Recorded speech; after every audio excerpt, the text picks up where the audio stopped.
안녕하세요. 주린이 선생님 우혜진입니다.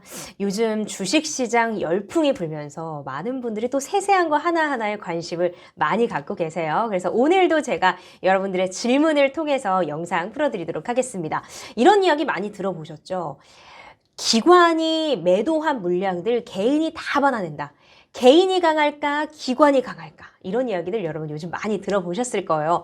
근데요, 의외로 많은 분들이 기관 투자자에 대해서 잘 모르시는 분들이 계시더라고요. 그래서 우리 주린이 분들, 주생아 분들을 위해서 제가 오늘 기관 투자자에 대해서 짧고 굵게 가지고 왔으니까 오늘도 함께 해주세요. 주린이 선생님이 전하는 주식 투자 꿀팁, 지금부터 출발! 자, 주식시장에서는요, 이 투자자를 세 부류로 나눌 수 있습니다. 우리들, 바로 누구죠? 개인입니다. 네. 개인과 외국인, 또 외국인 투자자들, 기관, 이렇게 나뉘게 됩니다. 기관을 보면요, 기관계라고 적혀 있죠. 이 옆에 쭉 나열되는 것들의 합이다라고 보시면 되겠어요. 그래서 기관은 어떻게 누구로 이루어져 있는지 우리가 한번 지금부터 하나씩 보도록 할게요. 우선은요, 기관 투자자는 개인 투자자와 이 매매의 어떤 패턴과 전략이 다릅니다. 그 자금의 성격이나 특성이 다르겠죠. 자, 우선 하나씩 살펴볼게요. 금융투자와 투신을 보도록 할게요.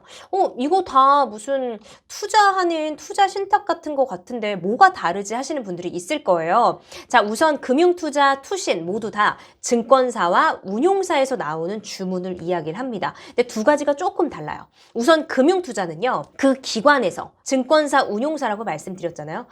내 기관, 우리 기관에서 운용하고 있는 자금을 돌려서 내는 주문을 우리 돈으로 내는 주문이 이 금융투자의 카운트가 되는 거고요. 이 투신, 투자신탁은 뭐냐면 많은 분들 펀드 가입하고 뭐 예탁금 맡기고 하잖아요. 그런 돈으로 이제 그 펀드 매니저가 돈을 굴려서 수익을 내주는 거잖아요.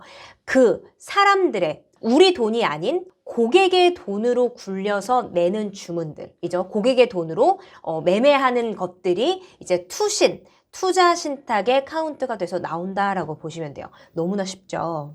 자, 그 다음에 보험. 자, 보험 말 그대로 우리들이 보험료 내잖아요. 그 보험료 낸 것들 중에서 일부를 여기도 또 주식 매매에 활용을 합니다. 왜냐면 돈을 불려야 되잖아요. 그렇죠? 그렇기 때문에 보험사에서 내는 주문이 여기 보험란에 카운트가 되는 거고요. 은행도 마찬가지입니다. 이 은행, 우리가 은행에 돈 맡기잖아요. 예금, 적금 이런 부분들 돈을 맡겼을 때 그 돈, 은행에서 우리의 돈을 써서 우리한테 이자를 주는 거잖아요. 그래서 그 돈으로 주식 매매, 주식 거래를 하는 부분들, 은행에서 나오는 주문이 이 은행란에 카운트가 된다라고 보시면 돼요. 근데 은행 같은 경우는 조금 안정적인 투자 성향을 가지고 투자를 합니다. 왜냐면 고객들의 돈이잖아요. 그렇죠? 그래서 좀 안정적인 투자 성향을 가지고 있다라고 볼 수 있습니다. 자, 연기금. 제가 영상에서 몇 번 언급을 좀 드린 적도 있었는데 연기금 어디죠? 맞습니다. 국민연금입니다. 그래서 연기금은요, 이 기관들 중에서 가장 좀 큰 자금을 굴리고 가장 크다라고 우리가 볼 수 있어요. 왜냐? 돈을 많이 벌어야 되거든요. 이유는 그쵸. 우리들한테 나중에 연금 줘야 되잖아요. 그래서 연기금에서는 돈을 정말 많이 굴려서 수익을 내야 되는 구조를 가지고 있습니다. 자, 그래서 이 연기금의 흐름을 보는 경향도 있습니다. 연기금이 팔았네? 연기금이 엄청 샀네? 왜냐면 연기금은 모험을 하지 않는다라고 생각을 하기 때문에 많은 분들이 그래서 연기금의 흐름을 보고 투자를 하시는 분들도 계시다라는 말씀 드립니다. 자, 이제 다음 사모펀드 볼게요. 사모펀드. 도대체 사모펀드가 뭐냐? 뉴스에서 사모펀드 뭐 이슈, 좋은 이슈, 또 좋지 않은 이슈들 굉장히 많이 보셨죠. 자, 이 사모펀드는 뭐냐면요. 사모펀드의 그 조건이 있어요. 50인 미만으로 구성할 수 있습니다. 그래서 50인 미만으로 구성된 이 소수의 인원들이 모여서 투자를 하는 거예요. 하나의 기관을 형성을 하는 거예요. 그래서 이 최소 투자금도 굉장히 높은 투자처고요.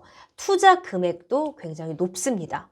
이 사모펀드는 조금 다른 기관에 비해서 공격적인 투자 성향을 가지고 있다라고 보시면 됩니다. 자, 그래서 사모펀드는 높은 수익률을 위한 투자 전략을 가지고 있기 때문에 그런 스타일로 매매 전략을 짜 나간다라고 여러분들께 말씀드릴게요. 자, 이제 기타도 있습니다. 기타 금융, 기타 법인 이렇게 나와 있는데, 자, 이 기타 금융은 뭐냐면요. 이 상호금융권 이런 기관을 이야기를 해요. 쉽죠? 자, 이제 기타 금융과 기타 법인을 볼게요. 우선 기타 금융은요, 우리 일반 은행과 좀 다르게 상호금융권을 뜻합니다. 거기서도 주식 거래를 합니다. 왜냐면 돈을 불려야 되잖아요. 똑같아요. 우리 개인 투자자들도 재테크로 그 주식 거래를 하듯이 이런 기관들도 똑같습니다. 그래서 상호금융권 이런 곳들을 이야기를 하고요. 자, 기타 법인은 뭘까요? 기타 법인.